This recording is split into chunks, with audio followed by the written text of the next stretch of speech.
உழவுக்கு கை கொடுப்போம். தமிழ் பேசும் அனைத்து நல்லுள்ளங்களையும் நம்ம பண்ணைக்காரன் குடும்பத்திற்கு அன்போடு வரவேற்கிறேன். நான் உங்கள் நிதிஷ்.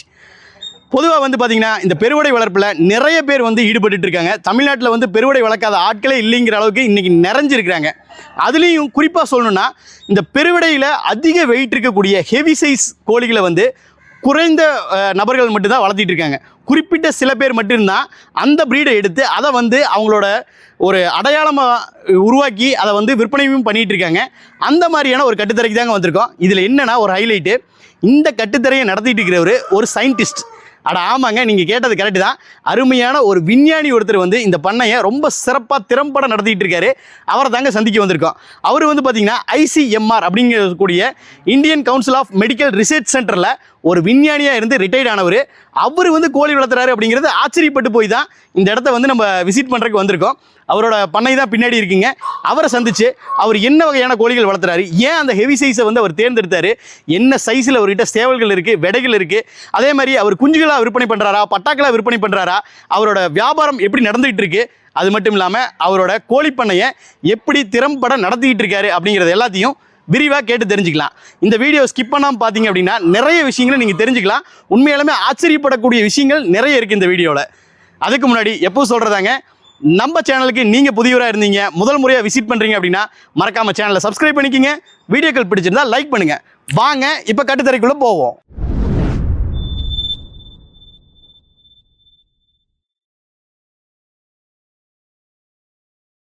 சார் வணக்கம். வணக்கம். வணக்கம். எப்படி இருக்கீங்க? நல்லா இருக்கு. சார், முதல்ல உங்களுடைய பெயர், சரி, நம்மளோட கட்டுத்தரையானது இங்கே எங்கே அமைஞ்சிருக்கு, நம்மளோட பண்ணை எங்கே அமைஞ்சிருக்கு, அதே மாதிரி நீங்கள் என்னவா இருக்கிறீங்க அப்படிங்கிறத பற்றியெல்லாம் ஒரு இன்ட்ரோ கொடுங்களேன். சரி, எல்லாருக்கும் வணக்கங்க. என் பேர் டாக்டர் பூபதி, சுப்பையா பூபதி. ஓகே. எங்கள் பண்ணையினுடைய பெயர் விஞ்ஞானி பெருஞ்சாதி நாட்டுக்கோழி பண்ணை. ஓகே. விஞ்ஞானி பெருஞ்சாதி நாட்டுக்கோழி பண்ணை. இந்த பண்ணை மதுரை மாவட்டம் வாடிப்பட்டியில் பைபாஸ் ரோட்டுக்கு மிக அருகில் அமைந்துள்ளது. ஓகே. நீங்கள் என்னவா இருக்கீங்க சார்? ஆக்சுவலாக நீங்கள் ஒரு விஞ்ஞானி அப்படின்னு சொன்னீங்க. சயின்டிஸ்ட் அப்படின்னா என்னவா இருக்கிறீங்க, என்ன ஒரு டிபார்ட்மெண்ட்டில் இருக்கீங்க, அதை பற்றி கொஞ்சம் விளக்கமாக சொல்லுங்களேன். ஆக்சுவலி நான் நம்ம மத்திய அரசினுடைய ministry of health and family welfare, மத்திய சுகாதாரத்துறை அமைச்சகத்தின் கீழ் வரக்கூடிய இந்திய மருத்துவ ஆராய்ச்சி கழகம், சரி, Indian council of medical research, ICMR, சுருக்கமாக சொன்னால் ICMR. ஓகே. அந்த ICMRல நான் சயின்டிஸ்டாக ஒர்க் பண்ணுறேன், விஞ்ஞானியாக இருக்கேன். 1991 வருடம் ஜாயின் பண்ணுங்க. ஓகே. ஓகே. அப்புறம் படிப்படியாக பல ப்ரொமோஷன் சயின்டிஸ்ட் பியா ஜாயின் பண்ணி 1991 சரிங்க, சயின்டிஸ்ட் B CDEFG தான் கடைசி நிலை. அது ஒரு டைரக்டர் கேடரில் உள்ளது. அதை அந்த முடிச்சுட்டு 34 வருடம் சர்வீஸ் முடித்தேன், சயின்டிஸ்டாக ஒர்க் பண்ணி. சூப்பர். பலவிதமான ஆராய்ச்சிகள், மெயின் ஆராய்ச்சிகள். எங்களோட ஆராய்ச்சி இந்த கொசு மனிதர்களுக்கு தீங்கு விளையக்கூடிய மலேரியா, டெங்கு காய்ச்சல், யானைக்கால் நோய், சிக்கன் கோழி, அந்த மாதிரி உருவாக்கக்கூடிய கொசுகளை எப்படி தடுக்கலாம்ங்கிற ஆராய்ச்சிகள் நாங்கள் 34 வருஷம் நான் பண்ணியிருக்கீங்க. நிறைய ஆராய்ச்சி கட்டுரைகள்லாம் எழுதியிருக்கிறோம், கருத்தரங்குகள்லாம் கலந்துருக்கிறோங்க. சரிங்க. இங்கே முதல்ல பண்ணது வேலையில் சேர்ந்தது மதுரையில் ICMR இன்ஸ்டிடியூட்டில். நீங்கள் ரீசெண்டாக அந்த கொரோனா காலத்தில் கூட அந்த ஒரு மெடிசன் இதில் கூட இருந்திருக்கீங்க, ரிசர்ச். ஆமாம் சார். கொரோனாவில் எங்கள் ICMR இந்திய மருத்துவ ஆராய்ச்சி கழகம் பூனேல இருக்குது, நேஷனல் இன்ஸ்டியூட் ஆஃப் வைராலஜி அப்படின்ட்டு. வைரஸ் சம்மந்தப்பட்ட என்ன மாதிரி ஒரு குரூப் ஆஃப் சயின்டிஸ்ட். நாங்கள் கொசு ஆராய்ச்சி துறையில் முழுக்க ஆராய்ச்சி பண்ணிட்டு இருந்தோம். எங்களை மாதிரியே ஒரு குரூப் ஆராய்ச்சிகள் பூனாவில் பண்ணி அந்த கொரோனாவுக்கு மருந்து கண்டுபிடிச்சாங்க. ஆமா, இந்தியா உலக அளவில் பிரசித்தி பெற்றது. அந்த மாதிரி நிறுவனம் ICMR. சரிங்க சார், ரொம்ப கேட்கறதுக்கு ரொம்ப பெருமையாகவும் இருக்குது, ரொம்ப சந்தோஷமாகவும் இருக்குது. ஏன்னா இது வரைக்கும் எத்தனையோ பண்ணைகளை சந்திச்சிருக்கேன், எத்தனையோ தொழிலதிபர்கள் பண்ணை வச்சிருக்கிறத பார்த்துருக்கேன். காலேஜ் ஸ்டூடெண்ட்ஸ், ஸ்கூல் ஸ்டூடெண்ட்ஸ், இவங்க எல்லாமே பண்ணை நடத்தி பார்த்துருக்கேன். சரி, ஒரு விஞ்ஞானி, ஒரு சயின்டிஸ்ட் ஒரு கோழிப்பண்ணை நடத்துறாரு அப்படிங்கிறதே முதல்ல ஆச்சரியப்படக்கூடிய விஷயம். எத்தனை ஆண்டு காலமாக இந்த தொழிலில் ஈடுபட்டு இருக்கீங்க சார்? சார், அது ஆக்சுவலாக பார்க்கணும்னா இந்த கோழி வளர்ப்பில் இன்ட்ரெஸ்ட் சர்வீஸில் இந்த பீரியட்லேயே இருந்தது தான். ஓகே. அதுக்கு ஒரே ஒரு சின்ன உதாரணத்தை நான் சொல்லிட்டு முடிச்சுக்கலான்னு பார்க்குறேன். சரிங்க. வேலையிலேருந்து சயின்டிஸ்டாக ஜாயின் பண்ணியிருக்கிறப்பயே சரி, இந்த கால்நடையிலையும் ஆர்வம் இருந்தது. ஏன்னா எல்லாம் நிறைய நான் அடிக்கடி டைம் பாஸ் பண்ணுறது இந்த எங்கள் ஃபார்மில் தான் டைம் பாஸ் பண்ணிட்டு வந்துட்டு இருந்தேன். சரிங்க. அப்போ கோழியினுடைய முடி இருக்கும் பார்த்தீங்களா, இந்த பிராய்லர் கோழியில் வெள்ளை முடி இருக்கும் பார்த்தீங்களா, அந்த முடியை கறிக்காக எடுத்துட்டு அந்த முடியை பூரா வேஸ்ட்டாக தூக்கி போட்டாங்க. ஆமாம். அது வந்து கார்பரேஷனோ பஞ்சாயத்து போர்டோ எடுத்து ஒரு இடத்துல வந்து தூக்கி போட்டுறாங்க. ஓகே. என்னுடைய ஐடியா என்னன்னா, ஏன் இந்த வேஸ்டா போகக்கூடிய இந்த கோழி முடி, ஓகேங்க, அந்த வெள்ளை கோழி பிராய்லர் கோழியினுடைய முடியை ஏன் நம்ம வந்து பயன்படுத்தக்கூடாது? இறகுகள் பொங்குன்னு சொல்லுவாங்க, பொங்குகளும் பயன்படுத்தி கொசுவை தடுக்கிறதுக்கு மருந்து ஏன் கண்டுபிடிக்க கூடாது அப்படிங்கிற அந்த லைன்ல பண்ணி அதை வந்து இந்த சிம்பிளா வந்து அந்த முடியை எடுத்துட்டு வந்து பவுடர் பண்ணி தண்ணீர்ல விட்டுட்டு pH, அதாவது அந்த காரத்தன்மை அமிலத்தன்மையை வந்து கண்டிட்டு அதாவது நுண்ணுயிர் ஃப்ரீ பண்ணிட்டு அதுல ஒரு வகையான, அதாவது கொசுவை அழிக்கக்கூடிய கொசு லார்வாக்களை அழிக்கக்கூடிய ஒரு பிடிஐங்கிற ஒரு வகையான பாக்டீரியா, பேசிலஸ் துரின்ஜென்சிஸ் இஸ்ரேலியன்சிஸ்ங்கிற பாக்டீரியாவை அதுல போட்டு வளர்த்தி அதை போய் எங்கெங்கெல்லாம் கொசு உற்பத்தி ஆகுதோ அதில் ஸ்ப்ரே பண்ணோம்னா எல்லா கொசும் செத்துருது. அப்போ பாருங்க, ஒரு கோழியில வந்து கோழி பொங்கு, இறகு, ஃபெதர்ஸ்ல இருக்கிறத தூக்கி போடுறாங்க.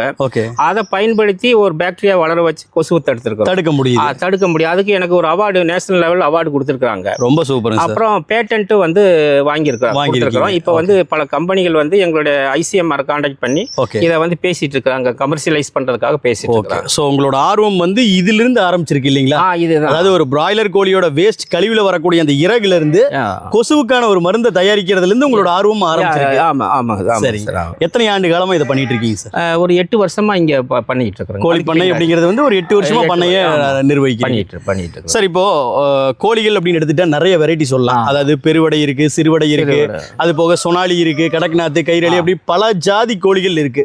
இதுல என்ன வகை கோழிகளை நீங்க பண்றீங்க, அதை எங்களுக்கு தெளிவா சொல்லுங்களேன். அதான் வந்து எனக்கு வந்து பெருஞ்சாதி கோழியை வந்து எடுத்து வளர்த்தணுங்கிறதாங்க இன்ட்ரெஸ்ட்.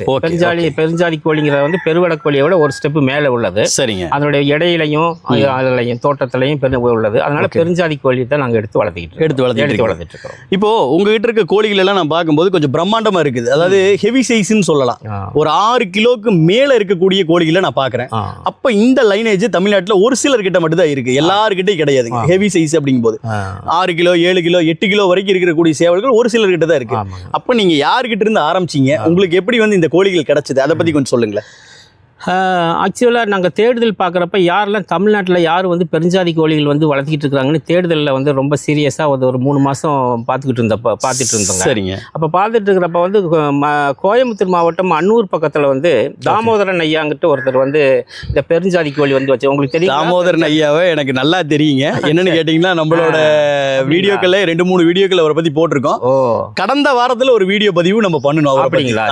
கிட்டத்தட்ட ஒரு 7.5 கிலோ கோழிகள் அவர்கிட்ட. இதுக்கு முன்னாடி நான் பார்த்தப்போ 8 கிலோ 8.5 கிலோ கோழிகள் வரைக்கும் வச்சிருந்தாரு. இப்போ ரீசெண்ட் டேஸ்ல வந்து பாத்தீங்கன்னா 7.5 கிலோ கோழிகளை வச்சு நம்ம ஒரு வீடியோ பண்ணியிருக்கோம்.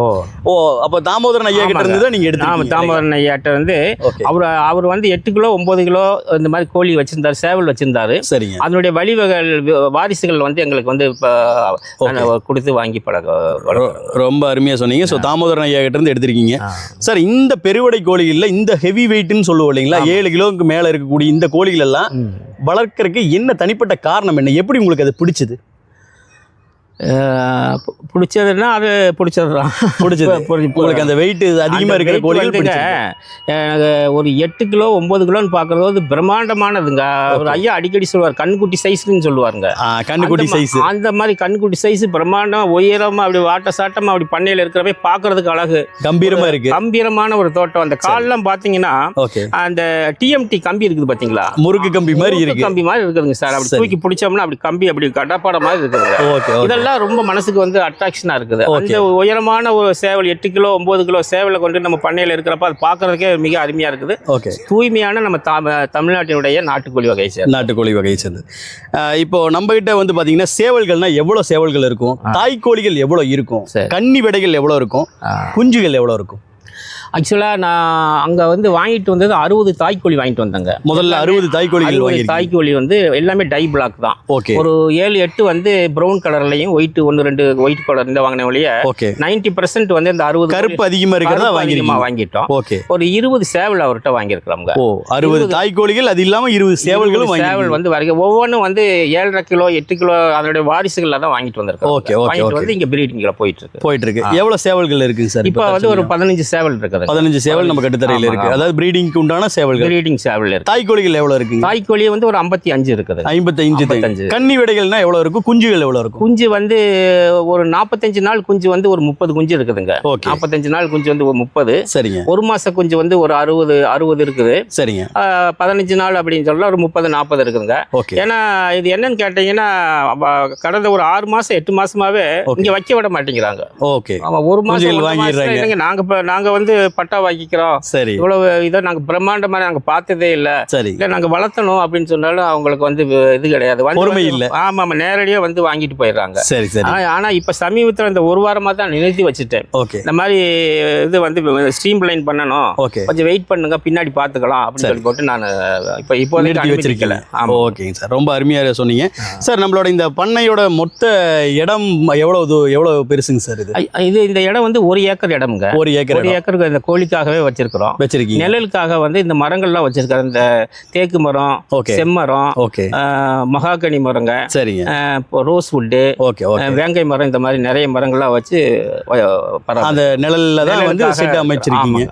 ரொம்ப அருமையா சொன்னீங்க. எனக்கு இந்த இடத்துல ஒரு சின்ன சந்தேகம் வருதுங்க சார். அதாவது வந்து பாத்தீங்கன்னா உங்களுடைய ஒரு மாதம், அதாவது ஒரு வாதம் முடிவடைந்த 45 நாட்கள் முடிவடைந்த ஒரு குஞ்சானது 1 கிலோ இருக்கு அப்படிங்கிறாங்க. இது உண்மைங்களா? உண்மைதாங்க. நீங்க வந்து நான் காமிங்க, அதான் நான் ஆரம்பத்திலே சொல்லிட்டேன். சரி. என்னை பொறுத்த வரைக்கும் இப்போ வியூவர்ஸை வந்து மிகைப்படுத்தியோ இல்லாட்டி வேற ஏதாவது ஒரு டைவர்ட் பண்ணி கொண்டு வரதுக்கு அடிப்படை நோக்கமே இல்லைங்க. சரி. நான் ஆராய்ச்சி பண்ணிட்டு வந்ததே இந்த 34 வருஷத்துல வந்து அந்த மாதிரி பண்ணிட்டு வந்து உண்மையான கண்டுபிடிப்பை தான் நாட்டு மக்களுக்கு வெளியேப்படுத்திருக்கிறோம். இங்கிட்ட இப்ப தற்சமயம் கூட நீங்க வந்து பண்ணையில பார்த்தாலுமே 45 நாள் கோழியை பாருங்க, குஞ்சு பாருங்க, அப்படியே 1 கிலோக்கு மேல இருக்குங்க. 1 கிலோ 100 இந்த மாதிரி இருக்கும். எங்கேயாவது 45 நாள்ல 1 கிலோ குஞ்சு இருக்குமா? ஆனா இது வந்து 45 நாள்ல சரி மறுபடியும் வளர்ச்சியில பட்டாவளையெல்லாம் பாத்தீங்கன்னா 7 கிலோ 8 கிலோ போயிருங்க. அதாவது சார் இது எப்படி சொல்றதுன்னா, இது மிகைப்படுத்தி சொல்லலதான். ஆனாலும் வந்து வியூவர்ஸ் பார்த்துட்டு இருக்கவங்களுக்கு நான் என்ன சொல்றேன், நான் பர்சனலா நான் ஒரு விஷயம் சொல்றேன். காதால கேட்கும் போது எனக்குமே இதை நம்ப முடியல, நம்பிக்கை இல்லாமல் தான் நான் வந்தேன். அதாவது ஒரு 45 நாள் ஆன ஒரு கோழி குஞ்சு 1 கிலோ இருக்குமா, 3/4 கிலோக்கு மேலே 1 கிலோ வரைக்கும் வளருமா, இது சாத்தியம் தானா, இது எப்படி சாத்தியம் அப்படின்னு சொல்லி வந்தேன். ஆனால் உண்மையாலுமே இதை வந்து மிகைப்படுத்துறதுக்காக நான் சொல்லலை. இந்த பண்ணையில் நீங்கள் விசிட் பண்ணி பார்த்தீங்க அப்படின்னா உண்மையாலுமே தெரிஞ்சுக்கலாம். 45 நாட்கள் முடிவடைந்த கோழி குஞ்சு கிட்டத்தட்ட 1 கிலோ இருக்கிறத பார்க்கலாம். இதை யூடியூப்பில் காட்ட முடியுமான்னு கேட்டால் கண்டிப்பாக முடியாது. உடனே இதுக்கு 4 பேர் வந்து கமெண்ட் போடுவீங்க. நான் அதுக்காக தான் தெளிவாக சொல்கிறேன். எடை போட்டு லைவாக எடை போட்டு அதை வந்து நம்மளோட இன்ஸ்டாகிராம் பேஜில் நான் பதிவிடுறேன். இன்ஸ்டாகிராம் மட்டும் கிடையாதுங்க, நம்மளோட ஃபேஸ்புக்லேயும் பதிவிடுறேன். ஸோ சந்தேகம் இருக்கிறவங்க யாராக இருந்தாலும் சரி, திருப்பி சொல்கிறேன், நீங்கள் கமெண்ட்லலாம் வந்து நீங்கள் வந்து கமெண்ட்டில் சண்டையே போட வேணாம். சிம்பிளான ஒரு விஷயம், உங்களோட ஸ்கேல் எடுத்துக்கங்க, நேரடியாக பண்ணைக்கு விசிட் பண்ணுங்கள். லைவ் வெயிட் உங்கள் கண்ணு முன்னாடி போட்டு காட்டுறாங்க, பார்த்துட்டு அதில் நம்பிக்கை இருந்தால் மட்டும் நீங்கள் கோழி வாங்கலாம். என்ன சொல்கிறீங்க? கரெக்ட். ஸோ நம்மளோட பண்ணை அப்படியே சுற்றி பார்ப்போம். ஒரு மெசேஜ் சொல்லிடுறேன். சரிங்க. நம்மகிட்ட வந்து 5 மாதம் கொஞ்சம் மைல் சேவல் இருக்குதுங்க. 5 மாதங்க. 5 மாதம் எடை போட்டால் வந்து 4.25 கிலோ இருக்குதுங்க. இல்லை, அதையும் வந்து நம்ம எடை போட்டு இன்ஸ்டாகிராமில் காமிச்சிருங்க. ஏன்னா வெளிப்படையாக வந்து விடையை போட்டு காமிக்கிறதா தான் வந்து மக்களுக்கு வந்து சொல்கிறது உண்மைதான் அப்படிங்கிறத வந்து தெரியும். சார், மக்களோட மனநிலை என்ன அப்படிங்கிறத நான் சொல்லிடுறேன். ஒருத்தருக்கு வந்து ஒரு விஷயம் தெரிஞ்சிருக்கு, இல்லை அவரால் அதை தான் பண்ண முடியுது அப்படின்னா மற்ற யாருனாலையுமே அதை பண்ண முடியாது அப்படிங்கிற ஒரு மனப்பான்மை வளர்ந்துருச்சு. இப்போ என்னன்னா, எங்கிட்ட இருக்கிற ஒரு கோழி வந்து இவ்வளவுதான் வெயிட் வரும்னா எல்லாத்துக்கிட்டையும் இருக்கிறது அதான் வரும், இதை தாண்டி வளராது அப்படிங்கிற மாதிரி ஒரு மனப்பான்மை வந்துருச்சு. அதை நம்ம வந்து அவங்களுக்கு வந்து அந்த சந்தேகங்களை பூர்த்தி செய்யறதுக்காக தான் இன்ஸ்டாகிராம்ல நம்ம லைவா வந்து வெயிட் போட்டு காட்டிக்கலாம். அவங்களோட பட்டாக்களை காமிச்சிருவோம், குஞ்சுகளையும் வந்து வெயிட் போட்டு காட்டி அவசியமா லிங்க் கொடுத்துருங்க சார். ஏன்னா அவங்க கம்பேர் பண்ணி பார்க்கணும். யூடியூப்பை பார்த்துட்டு இதுங்க சொல்றது உண்மைதானா, பூபதி சயின்டிஸ்ட்னு சொல்லிட்டு போய் சொல்லிட்டு இருக்கிறாரா மக்கள் மத்தியில் அப்படி வந்து தெளிவு இல்ல சார். அதுக்கு சிம்பிளான ஒரு விஷயம் சொல்லிட்டேன். வேற சார், பிசினஸ்ங்கிறது வந்து 2வது பட்சம். அந்த உண்மை தகவல் போகணும்ங்கிறப்ப வந்து நம்ம தமிழ்நாட்டு ரகத்துல இவ்வளவு ஒரு நாட்டுக்கோழி வகையில வந்து இப்படி ஒண்ணு இருந்திருக்குது. தூய்மையான உணவுகள்லாம் கொடுத்துருக்காங்க. நோய் இது மருந்து அடிக்காத தீவன தானியங்கள்லாம் கொடுத்து நடந்திருக்குது. இப்ப கொஞ்சம் கொஞ்சமா குறைஞ்சு போய் இந்த அளவுக்கு வந்திருக்கு. நாங்க ஒரு 9 கிலோ வரைக்கும் கொண்டு வரதுக்கு முயற்சி பண்ணிட்டு இருக்கிறோம். வந்துட்டு இருக்குது, நல்ல முறையில் வந்துட்டு இருக்கு. ரைட்டிங் சார், ரொம்ப அருமையா சொன்னீங்க. ஸோ திருப்பி சொல்றது என்ன அப்படின்னா, உங்களுக்கு சந்தேகங்கள் இருந்தால் நேரடியாக பண்ணை விசிட் பண்ணுங்க. நான் சொல்றதை நீங்க நம்ப வேணாம். சயின்டிஸ்ட் சார், அவர் பண்ணையாளர், அவர் சொல்றதையும் கேட்க வேணாம். யார் சொல்றதுமே கேட்காதீங்க, கண்ணால வந்து பாருங்க, பார்த்தா நம்புவீங்களே, அதை செய்யுங்க சார். நம்ம பண்ணை சுத்தி பார்க்கலாம். சரி வாங்க. சார் இப்போ நம்ம பண்ணையோட அமைப்பு இதுதான் இல்லைங்களா? இதுதான் நம்மளோட ஷெட் அமைப்பு. ஆமா, இதெல்லாம் அமைப்பு. ஓகே, ஒரு அருமையான ஒரு தென்னந்தோப்பு கடியில் நின்றுட்டு இருக்கோம். அட்டகாசமான ஒரு நிழலான ஒரு இடத்துல ஷெட் போட்டிருக்கீங்க.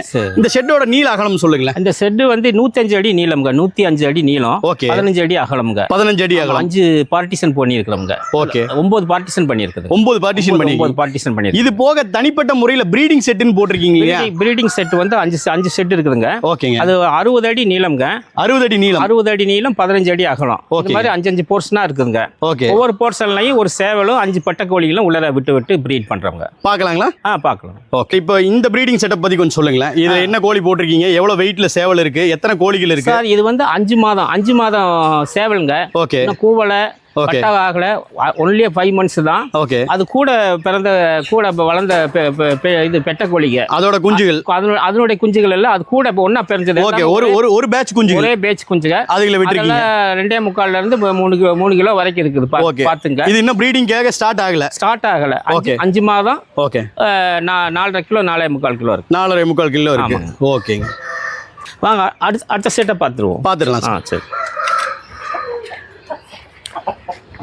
ஆக்சுவலாக இந்த சேவல் வந்து முதல்ல வந்து இருந்தப்ப ப்ரீடிங் போகிறதுக்கு முன்னாடி வந்து 6.5 கிலோ இருந்ததுங்க. ஓகேங்க, இப்போ வந்து வெயிட் வந்து ப்ரீடிங்கில் இருந்ததுனால வெயிட் கொஞ்சம் கம்மியாக இருக்குதுங்க. ஓகேங்க, இந்த பூராமே வந்து பாருங்க டை பிளாக் பொட்டக்கோழிங்க எல்லாமே வந்து 3.5 கிலோ 4 கிலோவில் இருக்குது. எல்லாமே ப்ரீடிங்கில் இருக்குது. ஓகே, இந்த கோழிகள் எல்லாத்தையுமே நம்ம எடை போட்டு காட்டிடலாம் இல்லைங்களா? வீடியோவில் போட்டு காமிச்சிடலாம். இன்ஸ்டாகிராமில் போட்டுருலாங்க. 5.5 கிலோ வரைக்கும் வரக்கூடியதுங்க. 5.5 கிலோ 5 to 5.5 கிலோ வரும். ஓகே, அந்த முட்டை பருவத்தில் வர்றது. இப்போதான் வந்து அடை தெளிஞ்சு ஓகே அந்த சேவலோட இப்போ அனுப்பியிருக்கிறோம். இன சேர்க்கைக்காக போட்டுருக்கோம். ஓகே, அடுத்த செட்டு பார்க்கலாம். சார், இப்போ இந்த செட்டில் இருக்கக்கூடிய கோழிகளை சேவல்களை பற்றி கொஞ்சம் சொல்லுங்களேன். ஆமாம் சார், இதுவும் வந்து அதே பெருஞ்சாதி கோழிகள் தாங்க. ஓகேங்க, அது வந்து காக சேவலுங்க. ஓகே, பிரீடிங்கில் இருக்குது. எல்லாமே இப்போ வந்து அடை தெளிஞ்சு கோழிகள் இருக்குதுங்க. ஒரு 3.25 கிலோ 4 கிலோ பக்கம் இருக்குதுங்க. 400 இருந்தது. ஓகே, போக போக வந்து இன்னும் வந்து இது முட்டை வைக்கிறதுக்கு வந்து இன்னும் கிட்டத்தட்ட 1 மாதம் பக்கம் ஆகுங்க. 1 மாதம் 1.5 மாதம். ஓகே, நல்ல வெயிட் வந்து எடுத்ததுக்கு பின்னாடி தான் அந்த மறுபடியும் அதுக்கு ரெடி ஆயிருங்க. சேவல் சுமாராக என்ன வெயிட் இருக்குன்னு நினைக்கிறேன்? சேவல் வந்து இது 5 கிலோக்கு மேலே இருக்குது. 5 கிலோ மேல இருக்கு. 100ங்க. Okay, விடைகள்லாம் sir? விடைகள்லாம் வந்து 3.25. ஓகே, அந்த ரேஞ்சில் இருக்குது. ஓகே சார், இப்போ உங்களுக்கு பின்னாடி வந்து பார்த்தீங்கன்னா நிறைய விடைகளோட ஒரு சேவல் நிற்கிறத பார்க்குறேன். எத்தனை விடைகளுக்கு இந்த சேவலை கொடுத்துருக்கீங்க? ஆக்சுவலாக ஒரு 7 பொட்டை இருக்குதுங்க. ஓகே, ஆனால் அதில் எல்லாம் பெரும்போது இப்போ தான் அடை தெளிஞ்சு இருக்குது. ஓகே, ஓகே, முட்டை பருவத்தில் வந்து பார்த்தீங்கன்னா 1-2 தான் இப்போ வந்து கூவிட்டு இருக்குதுங்க. சரி, இப்போ சேவல் இது அணைச்சிக்கிட்டு இருக்குதுங்க. ஓகே, இந்த சேவல் வந்து ரொம்ப ஆக்ரோஷமான சேவலுங்க. ஓகே, ஓகே, ஹைட் வெயிட்டை பாருங்க. சரி, காலை பாருங்க. என்ன வெயிட் இருக்கும் சார்? இதெல்லாம் இது ஒரு 5.5 கிலோ பக்கம் இருக்குதுங்க. ஓகே, நம்ம என்னன்னா க்ளோஸ் அப்ல காட்ட முடியாத காரணத்தினால இது எல்லாத்தையுமே இன்ஸ்டாகிராம்ல ரொம்ப தெளிவா போட்டுறலாம். இப்போ சேவல் வந்து பாத்தீங்கன்னா ஒரு 5.5 கிலோ இருக்கு. 10 மாசத்துக்குள்ள தாங்க இருக்குது. அப்படிங்களா? ஆமாங்க, பாருங்க அந்த காலெல்லாம் பாருங்க. சரிங்க. இப்போ இதுல பெருஞ்சாதி கோழியில ஒரு முக்கியமான விஷயம் என்னங்கன்னா, ஒரு சில இது வந்து ரகத்துல வர்றது முள்ளு கொஞ்சம் வேகமா வளரும். ஓகே, அந்த மாதிரி ஒரு வகைங்க. ஆனா இது வந்து ஒரு 5.5 கிலோ பக்கம் மேல இருக்குதுங்க. இப்பதான் ஒரு 10 மாசம் பக்கம் தான் இருக்குதுங்க. ஒரு சந்தேகம் என்ன அப்படின்னு கேட்டீங்கன்னா, 7 பொட்டைகளுக்கு ஒரு சேவல் விட்டுருக்கீங்க இல்லையா? அப்ப சேவலோட செமன் கவுண்ட் கரெக்டா இருக்குங்களா? 7 பொட்டையுமே வந்து அடைக்கு திரும்புமா? எப்படி? அது எனக்கு கொஞ்சம் சந்தேகமா இருக்கு. வந்து 5 பொட்டைக்கு 1 தான் போடணுங்க. சரிங்க. ஆனா இப்ப வந்து அதுல வந்து அடைக்கோழி வந்து 2 கோழி இப்பதான் எல்லாமே ஒரு 4 வந்து 4-5 வந்து அடையில தெளிஞ்சதானுங்க. அடையில தெளிஞ்சு வந்துட்டு இருக்குதுங்க. சரிங்க. இப்ப அடுத்து பிரிச்சு வந்து தனியா வந்து செப்பரேட்டா வந்து 5 கோழிக்கு ஒரு பொட்டையா போடணும், சேவலை போடணும். ஓகே, இப்போ ஒரே பேட்ச் கோழி அப்படிங்கறனால மொத்தமா எல்லாத்தையும் எடுத்து விட்டுருக்கீங்க. அப்புறம் நாளைக்கு அதை ஃபில்டர் பண்ணி ஒரு 5 கோழிக்கு ஒரு சேவல்ங்கிற மாதிரி விட்டுருவீங்க இல்லைங்களா? சரிங்க சார். இப்போ 5 கோழிகளுக்கு ஒரு சேவல் கொடுக்கும்போது அந்த கருத்தரிப்பு திறன் எவ்வளவு தூரம் இருக்குது? எவ்வளவு பெர்சன்டேஜ் இருக்கு? அது நல்ல கேள்விங்க. ஆக்சுவலா இந்த பெருஞ்சாதியில வந்து ஒரு 70% தான் நாங்க அச்சீவ் பண்ண முடிஞ்சதுங்க. 70%, அதாவது ஒரு 10 முட்டை வச்சோம்னா ஒரு 7 முட்டை தான் அது வந்து இன்குபேட்டர்ல பொரிக்குதுங்க. சரிங்க. அது வந்து அது எதிர்பார்த்தது தான் அப்படின்னு சொன்னாங்க. எல்லாருமே தரவுகள்லாம் பாக்குறப்ப அவ்வளவுதான் பெருவிட கோழி பெருஞ்சாதி கோழி எல்லாம் 10 முட்டைக்கு ஒரு 7, 8 இல்லாட்டி 6 கூட வரைக்கும் வரதுக்கு வாய்ப்பு இருக்குங்க. அதே தான் எங்களுக்கும் அதே ரிசல்ட் தான் வந்துகிட்டு இருக்கு. அதே ரிசல்ட் தான் வந்துட்டு இருக்கு. சரிங்க சார். இப்போ இந்த மேய்ச்சல் முறையில் விடுறதுக்கான காரணம் என்ன? எதற்காக மேய்ச்சல் முறையில் வச்சு நீங்க ப்ரீடிங் பண்றீங்க? அதை கொஞ்சம் சொல்லுங்களேன். மேய்ச்சல் முறையில் வந்து கோழி வந்து ரொம்ப தெளிவா இருக்குங்க. ஓகே, பறந்து மேயுங்க. ஓகே, சும்மா கூண்டுக்குள்ள அடைச்சு வச்சுக்கிட்டு ரூமுக்குள்ள அடைச்சு வச்சுக்கிட்டு இருந்தோம்னா அது கிடைக்காதுங்க. ஓகே. ரெண்டாவது வந்து சன்லைட் பண்றப்ப வந்து அதுக்கு வந்து நல்ல ஒரு விட்டமின்ஸ்லாம் கிடைக்குதுங்க. விட்டமின்ஸ்லாம் நல்ல முறையில் கிடைக்கிறதுனால நம்ம ஃப்ரீயா விட்டுட்டு மேய்ச்சல் விடுறோம். ஓகே. அதனால நோய் எதிர்ப்பு சக்தி அதிகமாக, நோய் அதிகமா இல்லை. இம்யூனிட்டி பவர் வந்து அதிகமாகுது. பவரா இருக்கு. அது இந்த பெருஞ்சாதியில ஒரு மிகப்பெரிய ஒரு +2 என்னன்னா நோய் வந்து அதிகமா தாக்குறது இல்லை. சார் இப்போ உங்களுக்கு பின்னாடி ஒரு பிட் எடுத்திருக்கீங்க, ஒரு குழி போட்டிருக்கீங்க இல்லையா, இதை பத்தி கொஞ்சம் சொல்லுங்களேன். எதற்காக இந்த குழி? ஆக்சுவலா இது வந்து சாணி உரம் வந்து போட்டிருந்தோம்ங்க. ஓகே. ஆமாங்க, மாட்டு சாணி கொண்டு வந்து சரிங்க குளியலுக்காக போட்டிருந்தோம்ங்க. ஓகே. இப்போ அடுத்த பேட்ச் அடுத்தது மறுபடியும் வரப்போகுது, வந்தோடனே போடலாம்னு இருக்கிறவங்க. எல்லா சேம்பர்லையும் இந்த மாதிரி வெட்டி ஒரு குப்பை குழி ஒன்று வச்சிருக்கீங்க. ஆமா, கோழி வந்து நல்லா இயற்கையா வந்து குளியல் போட்டு சரிங்க செய்யணுங்கிறதுக்காக தான் இயற்கையா அந்த மாதிரி பண்ணியிருக்காங்க. Okay sir, okay. ரொம்ப அருமையா சொன்னீங்க. நம்ம அடுத்த செட்டு பார்க்கலாங்க. சரி சார், இப்போ இந்த சேம்பர் வந்து எதுக்காக விட்டுருக்கீங்க? என்ன செட்டப் இது? இது வந்து ஆக்சுவலாக பெருஞ்சாதி கோழினால வந்து கம்பல்சரியாக ஒரு 2 மாதம் வந்து ரெஸ்ட்டில் கொடுத்துருங்க. முட்டையெல்லாம் வச்சதுக்கு பின்னாடி ஓகேங்க. அடக்கோழி தெளிஞ்சு தெளிகிற வரைக்குமே நாங்கள் கொடுத்துட்றோங்க. ஓகே. இப்போ நாங்கள் வந்து பெரும்பகுதி வந்து முட்டையை வந்து வைக்கிறது இல்லைங்க, கோழியில் வைக்கிறது இல்லை. வச்சு பார்த்தோம். சரிங்க. இழப்புகள் நிறைய இருந்ததுங்க. ஓகே. முட்டையை வந்து உடச்சிடுறது, ரொம்ப அது வாடையெல்லாம் அடிக்க ஆரம்பிச்சிருச்சுங்க. அதனால வந்து நல்ல ஃபுல் ரெஸ்ட் கொடுத்துட்றோம். ஓகே. கம்ப்ளீட் ரெஸ்ட் கொடுத்து நல்ல தீவனங்கள்லாம் கொடுத்து தண்ணீர் கொடுத்துட்டு ஃப்ரீயாக போகுதுங்க. இந்த சைடில் போய் நிறைய போய் மேய்ஞ்சிட்டு பின்னாடி தென்னை மரம் நல்லா இருக்குதுங்க. அங்கே போய் குழியில் போய் படுத்துட்டு நல்லா மண் குளியல் போட்டுட்டு மறுபடியும் இன்ட்ரெஸ்டாக இருக்குங்க. அது ஃப்ரீயாக அது மாதிரி இருக்குது. 2 மாதத்துக்கு நாங்கள் இதை வந்து எந்த தொடர்பு கிடையாது. 2 மாதத்துக்கு பின்னாடி தான் அது பாட்டு அதை ஆட்டோமேட்டிக்காக பிரியாணிக்கு தயாராகிட்டு இருக்குங்க. சரிங்க சார், இப்போ கோழிகளில் நீங்கள் அடை வைக்கல அப்படிங்கிறத சொல்லிட்டீங்க. அப்படின்னா என்ன முறையை யூஸ் பண்ணுறீங்க, எப்படி அடை வைக்கிறீங்க, எப்படி குஞ்சுகளை உற்பத்தி பண்ணுறீங்க? ஆக்சுவலாக நாங்கள் வந்து இன்குபேட்டர் சிஸ்டத்தை ஃபாலோ பண்ணுறோங்க. சரிங்க. இன்குபேட்டர் வந்து எங்ககிட்ட இருக்கிறது 500 முட்டை வைக்கக்கூடிய கெப்பாசிட்டி இன்குபேட்டர், ஆட்டோமேட்டிக் இன்குபேட்டருங்க. ஓகே. அதில் வந்து ஒவ்வொரு தட்டிலே வந்து 100 ஒரு 60 முட்டை சேர்ந்துருச்சுன்னா ஒரு ட்ரே வச்சிருவோங்க. சரிங்க. அப்படி வச்சிட்டோம்னா ஒரு 60 வைக்கிறப்ப வந்து ஒரு 39-40 முட்டை வந்து பொரிக்குதுங்க. மிச்சது வந்து அது பொரிக்கிறதுக்கு தன்மை கம்மியாயிருச்சுங்க. ஓகே. அது பல இடத்துல கேட்டப்பையும் அந்த மாதிரி தான், அவ்வளோதான் ரிசல்ட் கிடைக்கும். பெருவடை பெருஞ்சாதி கோழியை பொறுத்த வரைக்கும் அந்த மாதிரி தான் இருக்கும் அப்படின்னு சொல்லியிருக்காங்க. இல்லை, பெருவடையில் எப்பவுமே வந்து கொஞ்சம் அந்த ரிசல்ட் வந்து ஃபெர்டிலிட்டி ரிசல்ட் வந்து கொஞ்சம் கம்மியாக தான் இருக்கும். ஆமாங்க. அதுலேயும் இது கொஞ்சம் ஹெவி சைஸ் அப்படிங்கும் போது இன்னும் கொஞ்சம் கம்மியாக இருக்கான வாய்ப்புகள் இருக்கு. ஆமாங்க. எக்ஸாக்டா எவ்வளவு பெர்சன்டேஜ் நம்ம எடுத்துக்கலாம் சார்? ஒரு 70% எடுத்துக்கலாம். 70% வந்து நமக்கு இது குஞ்சுகள் கிடைக்குது இல்லைங்களா? தாராளமாக எடுத்துக்கலாம். ஓகே. சார், இப்போ உங்களோட அந்த இன்குபேட்டரை காமிச்சிட்டீங்க, அதில் இருக்கிற முட்டைகளையும் பார்த்துட்டோம், குஞ்சுகள் வந்து இப்போ ஹேட்ச் ஆயிருக்கிறதையும் காமிச்சிங்க. ஆமாங்க. இப்போ நம்ம பார்க்கறது வந்து இந்த சிக்ஸோட ப்ரூடிங் செட்டப் இல்லைங்களா? என்ன மாதிரியான ஒரு செட்டப் பண்ணிக்கிறீங்க? ஆக்சுவலாக நாங்கள் எங்ககிட்ட 5 பார்ட்டிஷன் இருக்குங்க. ஓகே. கீழே வந்து வலை வச்சிருக்கிறோம். சரிங்க. அதோட எச்சம்லாம் வந்து ஆட்டோமேட்டிக்காக கீழே மணலில் விழுந்துடும். ஓகே. அப்போ வந்து நோய் ஃப்ரீயாக வந்து இருக்குங்க. இளங்குஞ்சுகள் அதை பிறந்த முதல் 3 மாதம் 1 வாரம் வரைக்கும் கீழே நியூஸ் பேப்பர் போட்டு அதை வச்சுட்டு ஸ்டார்டர் ஃபீடிங் கொடுத்துருவாங்க. அப்புறம் குஞ்சு வளர இது குஞ்சு வந்து அபரிவிதமா வளர்ந்துருமுங்க. பெருஞ்சாதி குஞ்சு வந்து நாளுக்கு நாள் ஒரு வளர்ச்சியா இருக்குங்க. அதான் சொன்ன பாத்தீங்களா, இந்த 45 நாள்ல பாருங்க 1 கிலோக்கு மேல ஓடி போச்சு. அப்ப இதுல வந்து 1 மாசம் வந்து இருக்குது. 1 மாசம் குஞ்சு இருக்கு, 20 நாள் குஞ்சுலாம் பார்த்து காமிச்சேன். அது கீழே இருக்கிற எச்சம்லாம் விழுந்துடும். அது ஆரோக்கியமா இருக்குதுங்க. ஓகே. இப்ப எத்தனை நாட்கள் வந்து ப்ரூடிங் செட்டப்ல வச்சிருக்கீங்க? எப்போ வந்து மேய்ச்சலுக்கு வெளியில எடுத்து விடுறீங்க? தாய்க்கோழியோட விடுறீங்களா, தனியா விடுறீங்களா? இல்ல, இதுக்கு தாய்க்கோழிக்குங்கிற பேச்சுக்கு இடம் இல்லைங்க. இதுல வந்து 1 மாசம் வரைக்கும் நாங்க வச்சிருக்கிறோங்க. 1 மாசம் வச்ச உடனே அங்க ரூமுக்கு போயிருது. வெளியே விடுறது இல்ல. அங்க வந்து 2 மாசம் வரைக்கும் 2 மாசம் 2.5 மாசம் வரைக்கும் அங்கேயே வச்சு அந்த ஸ்டார்டர் அதிகப்படுத்திக்கிட்டே போறோம். அப்புறம் 2 மாசத்துக்கு மேல வளர்றப்ப ஸ்டார்டர்னுடைய பெர்சன்டேஜை குறைச்சிட்டு பம்பு லைட்டா போட்டு கொண்டு வந்துடுங்க. ஒரு 2.5 மாசத்துக்கு பின்னாடி தான் வந்து கோழியை வந்து பொதுவான பிளேஸ்ல விட்டுறோங்க. தாய்க்கோழி இருக்கிற இடத்துல சேர்த்துறது கிடையாது. சார், இப்போ இந்த 45 நாள் ஆன குஞ்சுகளை வந்து 1 கிலோ 3/4 கிலோ அந்த தரத்துல வந்திருக்குன்னு சொன்னீங்க இல்லையா? அந்த குஞ்சுகளை கொஞ்சம் காட்டுங்க எனக்கு, அதை பத்தி கொஞ்சம் சொல்லுங்க. சரி, இது பார்த்தீங்கன்னா இதைத்தான் சொன்னீங்க. 45 நாள் குஞ்சு நான் சொன்னேன் பார்த்தீங்களா? ஆமாங்க. 45 நாள் தாங்க ஆகுது. 45 நாள் என்ன அப்படின்னா வந்து 1.5 மாச குஞ்சுங்க இது. ஓகே. 1.5 மாச குஞ்சினுடைய வளர்ச்சி பாருங்க. இதுல வந்து சராசரியா வந்து 800 கிராம்ல இருந்து 1 கிராம் 1 கிலோக்கு மேல இருக்கு. 1 கிராம் 100 உங்களுக்கு வேணா நான் வெயிட் போட்டு காமிக்க. இந்த பாருங்க, இந்த அந்த வெள்ளை குஞ்சு இருக்குது பாருங்க, அதை வெயிட் போட்டு காட்டுறேன். வெயிட் போட்டு நான் உங்களுக்கு காமிக்கிறேன். 1 கிலோக்கு மேல இருக்குதுங்க. 100 இருக்குது. 45 நாள் இல்லைங்க சார். மறுபடியும் சொல்றேன், என்னால வந்து இதை நம்புறதா இல்லையா தெரியல. நீங்க என்ன சொல்ல வரீங்க? எப்படி 45 நாள்ல வந்து 1 கிலோ வரைக்கும் வளருது? கண்ணு முன்னாடியே நான் இந்த வெயிட் போட்டு காமிக்கிறேன் நான். ஓகே. ஆமா, ஏன்னா இதனுடைய இது ஜெனரேஷன் வந்து இதுல இருந்து வந்து 9 கிலோ பெருஞ்சாதி கோழியிலிருந்து வந்ததுங்க. பிரமாண்டமா உயரமா இருக்கும். இந்த மாதிரி ஒரு ஜைஜாண்டிகளுடைய வாரிசுகள்ல வந்ததுனால முட்டையை பாத்தீங்கன்னா இவ்வளவு சைஸ் இருக்குமா, 45 கிலோ 50 கிராம் 45 to 50 கிராம் இருக்குதுங்க.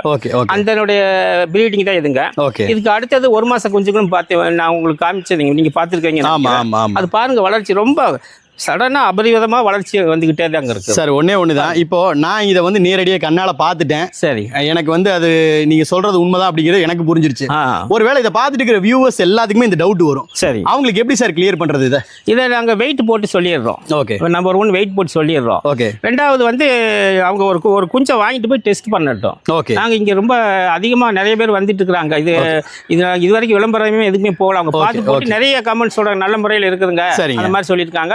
மறுபடியும் அவங்க பார்த்துட்டு செஞ்சுக்கிட்டா ரைட். அப்போ நேரடியாக வந்து பார்த்து தெரிஞ்சுக்கலாம் இல்லைங்களா? சந்தேகங்கள் இருக்கிறவங்க யார் வேணாலும் இங்கே வந்து இல்லை, இங்கே நாங்கள் வந்து வெளியே அனுப்புறது கிடையாதுங்க, கொடுக்கறது இல்லை. ஓகே. அவங்க வந்து பண்ணையில் வந்து குஞ்சுகளை நேராக பார்த்துட்டு தரம் எப்படி என்னன்னு பார்த்துட்டு ஓகே அவங்களுக்கு பிடிச்சிருந்தா மட்டும் வந்து என்ன நாங்கள் வந்து நிறைய ஆல்ரெடி புக்கிங்கில் இருக்குதுங்க. ஓகே. அது கொடுக்க முடியாத கண்டிஷனில் இருக்குதுங்க. விருப்பப்பட்டவங்களுக்கு ஏதோ ஒரு 2 பேர் 3 பேர் இல்லை 5 பேர் வரைக்கும் மேக்ஸிமம் தான் கொடுக்க முடியுமே, மொத்தமாலாம் கொடுக்க முடியாதுன்னா நிறைய பேர் அவங்களுக்கும் கொஞ்சம் கொடுக்கணும் இல்லைங்களா? அது இப்போ நானும் வந்து ஒரு பிஸ்னஸ் மைண்டில் போய் ஒரு ஆரம்பத்தில் நான் சொல்லிட்டு வந்து எந்த விதமான ஒளிமுறை இல்லாமல் தான் நான் சொல்லிட்டு இருக்கேன். நீங்கள் தாராளமாக பண்ணிக்கு வரலாம். ஓகே சார், ரொம்ப அருமையாக சொன்னீங்க. நேரடியாக வந்து தாயும் தகப்பனையும் பார்த்துட்டு அப்புறம் குஞ்சுகளை புக் பண்ணால் போதுமானது இல்லைங்களா? ஆமாங்க. சார், இப்போ குஞ்சுகளுக்கு வந்து ஸ்பெஷல் தீவனங்கள் கொடுக்கறதா, கோழிகளுக்கு ஸ்பெஷல் தீவனங்கள் கொடுக்கறதா நிறைய பேர் சொல்லி கேள்விப்பட்டிருக்கேன். சரி, ஆனால் இது எவ்வளவு தூரம் சாத்தியம் அப்படின்னு கேட்டிங்கன்னா நடைமுறை சிக்கல்கள் நிறைய இருக்கு. ஆமாம், ஏன்னா செலவு அப்படின்னு ஒன்று இருக்கு. செலவு. அப்போ நீங்க வந்து ரொம்ப ஸ்பெஷலாக ஃபீட் கொடுக்குறேன்னு சொன்னீங்களா? ஆமாங்க. என்னென்ன ஃபீட் தான் கொடுக்குறீங்க? எனக்கு அதை பத்தி கொஞ்சம் விரிவா சொல்லுங்க. அந்த தீவனம் நாங்கள் வச்சிருக்கிறோம், அதை பார்த்தீங்கன்னா நீங்க உங்களுக்கு தெரியும். ஓகே. இது வந்து 2 மாசம் வரைக்கும் வந்து ஸ்டார்டர் தான் கொடுக்குறோங்க. சரிங்க. அந்த ப்ரூடர்ல இருந்து 1 மாசம் வரைக்கும் இருந்துட்டு அப்புறம் அங்கேருந்து டிரான்ஸ்ஃபர் பண்ணி இந்த கூண்டு கொண்டுட்டு வந்துட்டு ஒரு 2 மாசம் வரைக்கும் ஸ்டார்டர் கொடுக்குறாங்க. 2 மாசம் முடிஞ்சோடனே கொஞ்சம் கொஞ்சம் போகப்போ அதோட கம்பு கலந்து எடுத்த உடனே டகார்னு கம்புக்கு போகாம சரிங்க ஸ்டார்டரும் கம்பும் கொஞ்சம் கொஞ்சம் பெர்சன்டேஜ் 25% 50 அப்படின்னு கொண்டு வந்து ஒரு 15ஆவது நாள்ல முழுக்க கம்புக்கு மாறிடுங்க. ஓகே. அந்த தீவனத்தில் வந்து தண்ணி இதெல்லாம் பக்காவா இருக்கு. ஓகே. இப்போ அந்த கம்பு மட்டும் தான் கொடுக்குறீங்களா? அது போக நீங்க தாய்க்கோழிகளுக்கும் சேவல்களுக்கும் என்னெல்லாம் ஸ்பெஷலா ட்ரீட் பண்றீங்க? அதுக்கு வந்து நான் உங்களுக்கு வந்து வரையறை பண்ணி வச்சிருக்காங்க. மெயினா வந்து அது நாங்க இங்க கொடுக்கறது வந்தோம்னா மக்காச்சோளம், கம்பு, ஓகே, கோதுமை, சரிங்க, வெள்ளை சோளம், ஓகே, கருவாடு கொடுக்குறோங்க. கருவாடுல அதிகமான புரோட்டீன் இருக்குது.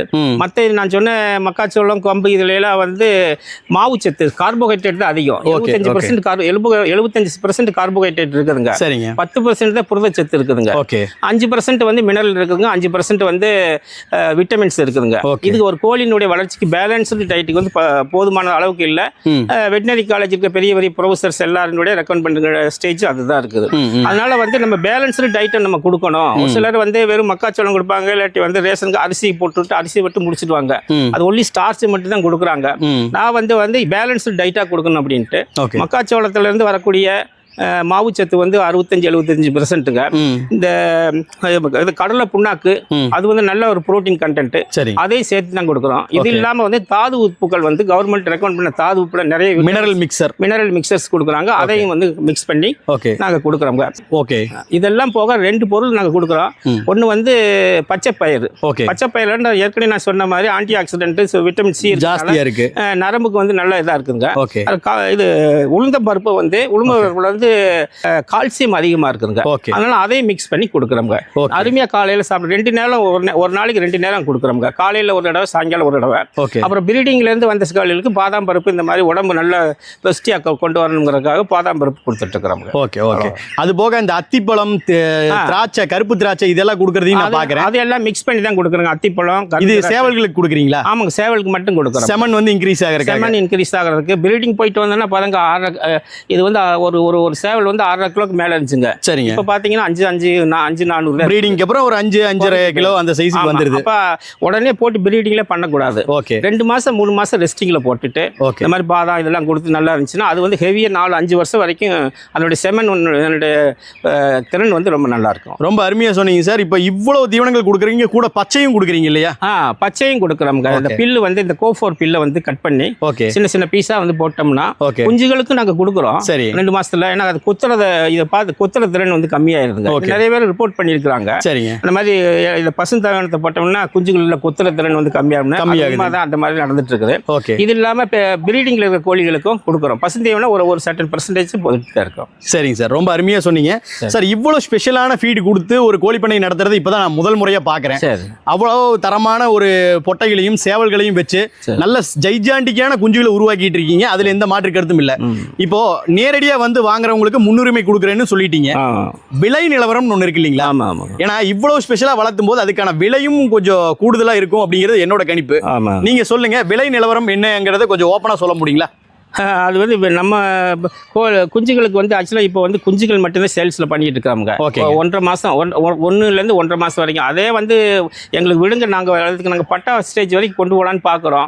கடந்த 6 மாதத்தில் எங்களுடைய அனுபவத்தில் பார்த்தீங்கன்னா அந்த அளவுக்கு விட மாட்டேங்கிறாங்க. வந்து நேரடியாக வந்துடுறாங்க. வந்துட்டு குறிப்பாக அந்த ஹாலிடேஸில் நான் வந்து தற்சமயம் பாண்டிச்சேரியில் இருக்கிறேன். பாண்டிச்சேரியிலேருந்து எப்போ இங்கே பண்ணைக்கு வராங்கன்னு கேட்டு வந்துட்டு வாங்கிட்டு போயிடுறாங்க. அது ஒன்றும் ப்ராப்ளம் இல்லை. எங்களுக்கு குஞ்சுகளுக்கு வந்து இவ்வளோ நிர்ணயம்னு விலை இல்லைங்க. ஆனா வந்து ஒரு ஜோடி வந்து 6000 ரூபாய் நாங்க கொடுத்துட்டு இருக்கோம். எத்தனை மாசத்து குஞ்சுகள்? அதாவது 1 மாசத்துல இருந்து 1.5 மாசம் குஞ்சுகள். அது விருப்பப்படுறவங்க மட்டும் நம்மளை தொடர்பு கொண்டு நம்மளை பார்த்து கேட்டு அவைலபிலிட்டி இருக்குதான்னு கேட்டுட்டு மட்டும் வந்தா போதும். ஏன்னா இது கொஞ்சம் விலை ஜாஸ்தியா இருக்கிற மாதிரி எனக்கு படுதுங்களே, அதனால ஆக்சுவலா வந்து இந்த ரக பெருஞ்சாதி கோழி இவ்வளவு பெரிய ஒரு 8 கிலோ 9 கிலோ 10 கிலோ வரக்கூடியது வந்து நம்ம ரொம்ப தமிழ்நாட்டுல வந்து தாமோதரன் ஐயா வச்சிருக்கிறாருங்க. அவருடைய பண்ணை தவிர எனக்கு தெரிஞ்ச வரைக்கும் நிறைய பார்த்துட்டேனுங்க. அப்படியே ஒரு 5.5 கிலோ வந்திருந்தாலும் பெருவடை கோழியில் வந்திருந்தாலும் அவங்க வந்து 2.5 வருஷ கோழி 2 வருஷ கோழி 2.5 வருஷத்துக்கு மேல இருக்க கோழியில் தான் அந்த 5.5 கிலோ வந்துட்டு இருக்குங்க. இங்க பாத்தீங்களா 5 மாச கோழி வந்து எவ்வளவு நிலம் இருக்கு? 4.5 இருக்குதுங்க. சரிங்க. அப்ப இது வளர்ச்சி அடைகிறப்ப எப்படி இருக்கும், பட்டா வாங்குறப்ப எத்தனை கிலோ இருக்குங்க? அதுக்கு தகுந்த வேலை தாங்க. ஓகே. இப்போ பாக்குறவங்க யாராவது இது விலை அதிகம் அப்படின்னு சொல்லி கமெண்ட் பண்றாங்க இல்ல அப்படின்னு நினைக்கிறாங்க அப்படின்னா அவங்களுக்கு நீங்க என்ன சொல்ல விரும்புறீங்க? அது வந்து தவிர்க்கிறது நல்லதுன்னு பாக்குறாங்க. ஆமா, இதுதான் எங்களுடைய பண்ணையினுடைய ரேட்டுங்க. ஏன்னா தேவையில்லாம ஃபோன் பண்ணிக்கிட்டு எங்களுக்கு குச்சிக்கு இருக்கான்னு கேட்கறத விட எங்களுடைய ரேட் சொல்லிட்டோம். இதுக்கு கட்டுப்பட்டு இருந்தா வந்து பண்ணட்டும். அதுவும் அவைலபிலிட்டி இருந்தா உங்களுக்கு பண்றோம். கம்மியா இருந்துச்சுன்னா ஷேர் பண்ணி. நீங்க யாரையும் வற்புறுத்த மாட்டோங்க. இது வாங்கிதான் ஆகணுங்கிற எந்த கட்டாயமும் கிடையாது. அந்த மாதிரி நாங்க விருப்பம் இருக்கிறவங்க மட்டும் வாங்கினா போதும். ஆமாங்க. ரொம்ப அருமையா சொன்னீங்க சார். உங்களோட தாய்க்கோழிகளை காமிச்சிங்க, சேவல்களை காமிச்சிங்க, அதே மாதிரி குஞ்சுகளை சொன்னீங்க. குஞ்சுகளுக்கு என்ன தீவனம் கொடுக்குறீங்க ரொம்ப ஸ்பெஷலாக காமிச்சிங்க. எல்லாமே ஓகே. அதே மாதிரி வந்து உங்களோட ப்ரைஸும் சொல்லிட்டீங்க. விருப்பப்படுறவங்க மட்டும் வாங்குங்க, நான் யாரையும் கட்டாயப்படுத்தல அப்படின்ட்டீங்க. சார், இப்போ என்னோட கேள்வி என்ன அப்படின்னா, இந்த நோய்கள் மேலாண்மைன்னு வரும்போது கோழிகளுக்கு என்ன விதமான மருத்துவம் செய்றீங்க? ஆங்கில மருத்துவங்கள் கொடுக்குறீங்களா இல்ல வந்து இயற்கை மருத்துவம் கொடுக்குறீங்களா? ரெண்டாவது, குஞ்சுகள் உங்ககிட்ட இருந்து வாங்கிட்டு போறாங்க அப்படிங்கும் போது அதிக விலை கொடுத்து வாங்கிட்டு போறாங்க இல்லையா, அவங்களுக்கு வேக்சினேஷன் ஏதாவது பண்ணுவீங்களா? அதை பத்தி கொஞ்சம் சொல்லுங்களேன். ஆங்கில மருத்துவம் சொல்லணும்னா வந்து இப்போ பெட்டக்கோழிகளில் இது வரைக்கும் நோய் வந்தது இல்லைங்க. எங்களை பொறுத்தவரை அதுதான் ரொம்ப ஸ்பெஷாலிட்டி. அந்த பெட்டக்கோழி வந்து நீங்க பார்த்தது பூராமே ஒரு நோயே வந்தது இல்லைங்க. முட்டை மட்டும் வெளியே வந்தாலும் பிரச்சனை சொல்லிட்டேன். சரிங்க. அப்புறம் நான் சேவல்ல வந்து இந்த கால் இழுக்கக்கூடியது வந்துச்சுங்க. அது வந்து ஆங்கில மருத்துவம் நீரோபயன் இந்த மாதிரி போட்டுருக்கோமுங்க. மற்றபடி வேற எந்த இதுவும் கிடையாதுங்க. ஆனா தண்ணீர் வைக்கிறப்ப டெய்லி தண்ணீர் வைக்கிறப்ப இந்த மூலிகை தாவரங்களை வந்து அரைச்சு அதில் வச்சுட்டு இருக்கிறாங்க. நோய் வர்றதுக்கு முன்னாடியே நம்ம வந்து சரி பண்ணிக்கிறதுக்காக நம்ம பண்ணிட்டு இருக்கோம். மற்றபடி அது ஒன்றும் இல்லைங்க. வேக்சினேஷன் பொறுத்த வரைக்கும் வேக்சினேஷன் நாங்கள் வந்து கம்பல்சரியா போடுறீங்க. ஆமா, டே 1ல இருந்தே அந்த கருப்பட்டி தண்ணி கொடுத்து குஞ்சுகளுக்கு 2 நாள் வச்சுட்டு 7வது நாள்ல இருந்து F1, 14வது நாள் வந்து IBD, 28வது நாள் வந்து லசோட்டா, 56வது நாள் வந்து ஃபவுல் பாக்ஸ், 90வது நாள் வந்து RTB கொடுக்குறோங்க. அப்புறம் ஒவ்வொரு 90 நாளுக்கு வந்து எண்டு கில்லும் லசோட்டாவும் வந்து கொடுத்துருவோம். 3 மாசம் இடைவெளியில கொடுக்குறீங்க. இது ஏன் கொடுக்குறோம்னா புல்லட் ப்ரூஃப் மாதிரிங்க. அது வந்து ஒரு புல்லட் ப்ரூஃப் கார்ல போற மாதிரி இந்த சின்ன குஞ்சுல இருந்து பெரிய கோழி வரைக்கும் அந்த மாதிரி வேக்சின் போட்ட உடனே எந்த நோய் வந்தாலும் நான் பாத்துக்கிறேங்கிற ஒரு புல்லட் ப்ரூஃப் குண்டு துளைக்காத கார் மாதிரி நின்றுக்குதுங்க.